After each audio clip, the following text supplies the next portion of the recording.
Thank you very much for that introduction. Can you hear me in the back there? Rather I use a microphone, or is that okay? I normally get the "Are you really standing up?" line. We'll pass on that. I will be reading, so I'm going to have to turn pages from time to time, but I'll do my best to sort of look around and chat sort of more intimately with you. But first of all, thanks very much. It's a tremendously broad, diverse, varied, with a spectrum of skill sets that I'm quite amazed by. A group of people here, which probably means you've made the perfect board. And maybe a little bit too large and unwieldy, but certainly collectively there's an awful lot of skill sets here. A lot of risk and governance in the room, which is interesting. And I think sector flexible, somebody also mentioned, which I thought might have been a yoga pose, but maybe it's something different. It's great that we have the chap from NEDgroup here and also one of our clients, Plant Impact, in the back corner, so thank you. One of our favourite companies. So anyway, my name is Stephen Fine. I am the managing partner of Peel Hunt LLP and also the founder of the Peel Hunt Sunday Times Non-Executive Director of the Year Awards, which some of you may be aware of. I'm grateful to Barry for asking me to speak to you tonight and hope over the next few minutes I can share some of my observations on the world of non-executives and the boards they serve. I used my 15 seconds up. Peel Hunt is a full-service UK-focused corporate and institutional stockbroker. We are retained by 107 UK PLCs with an average market capitalisation of some £300 million. Our top 10 clients have an average market cap north of 1.1 billion. We operate in a highly and growing in influence regulated environment and are overseen by the Financial Conduct Agency. As a corporate broker, we provide the full suite of services: IPOs, capital raisings, research, distribution, shareholder analytics, shareholder register management, investor relations, and so on. Operating in a regulated environment brings its own challenges at the executive level, but we are acutely aware of the increasing responsibilities and requirements on governance, supervision, stewardship and conduct, and how they permeate through the organisation and its board. All we can see in our crystal ball, and we have no monopoly on wisdom, is that the responsibility of those charged with oversight and challenge will increase sevenfold.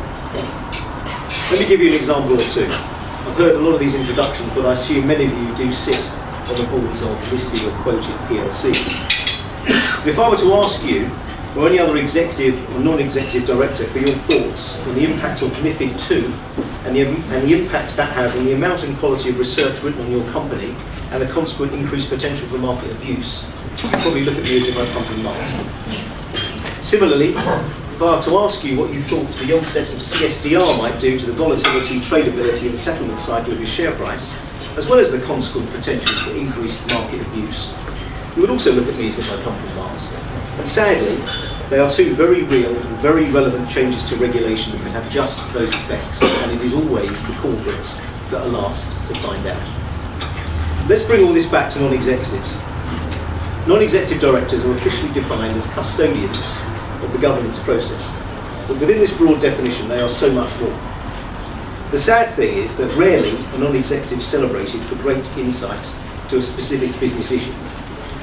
At the same time, while they may still not be heralded for bringing success, sadly non-executives are often held accountable for failure. In one of my closing speeches at the Non-Executive Director Awards, I quoted quite an unusual statistic. If you type non-executive director into Google, you'll get 61 million results. Big number. If you type company director into Google, you'll get 1.97 billion results. Why the divergence? Why the difference? Why the recognition through simple word search for one over the other? Don't quite get it. The non-exec must be an influence on boardroom events. They must have their finger on the pulse. The rest of the board must take note when they speak.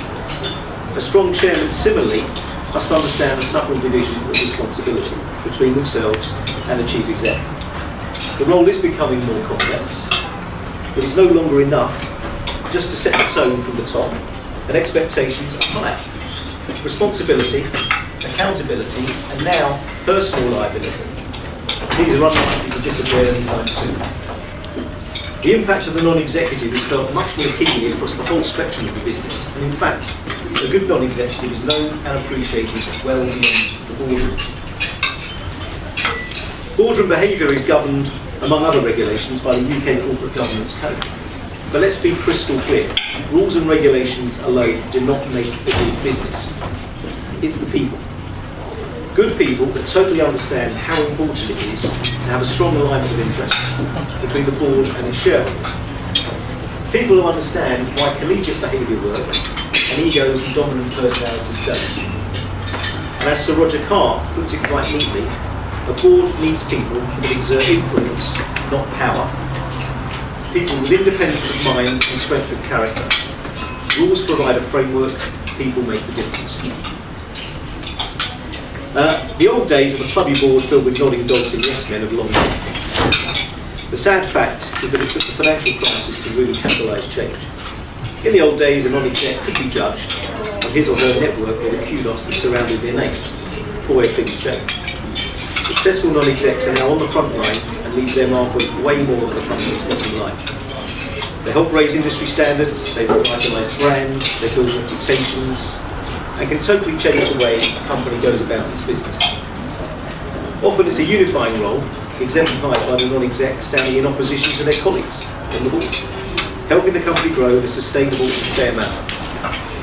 But let's not forget how difficult this is, particularly in reference to the following quote from a Cranfield Business School study. Quote from a non-exec: "We make fabulously important decisions, often with little information and lots of ambiguity."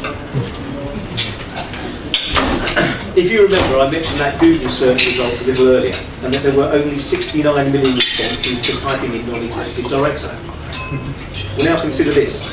If you type into Google 2015 corporate fraud, you get 119 million results.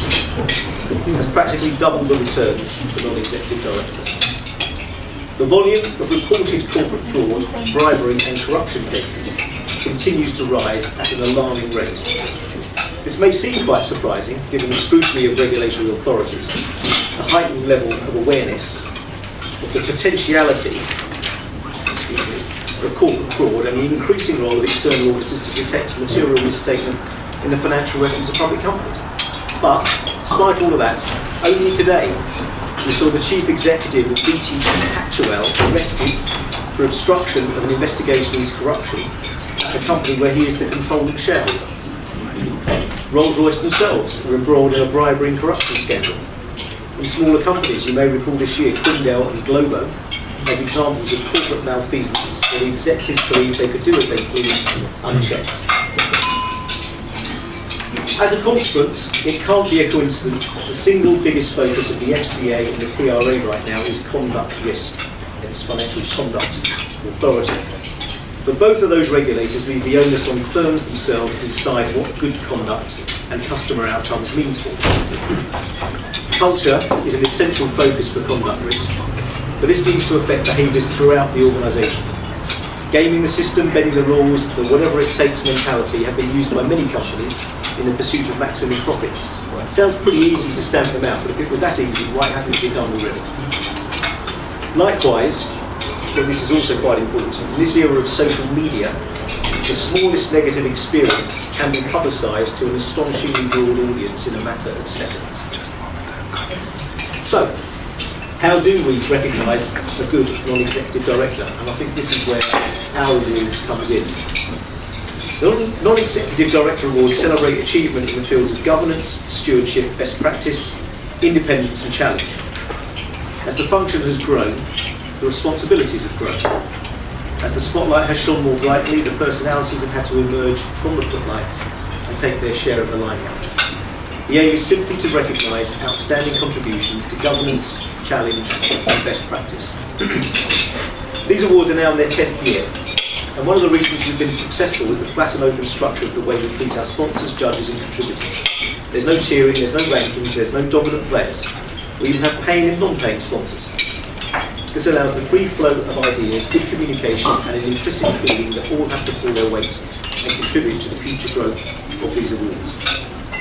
The sponsors come from a cross-section of the corporate landscape, backed up by thorough and rigorous selection and judging methodology.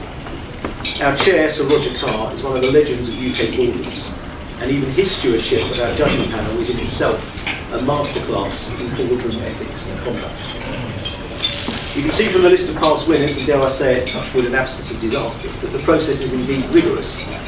And the winning individuals are without doubt some of the most impressive boardroom personalities to grace the UK corporate landscape. Sir John Parker, Sir Roger Carr, the late Sir John Buchanan, Baroness Ford, John McFarlane, Lady Barbara Judge, just to name a few. The awards celebrate their 10th anniversary this year, and we're expecting a record level of engagement and nominations. Please do your part in nominating those who you believe deserve recognition in this most challenging and increasingly challenging of environments. Thank you.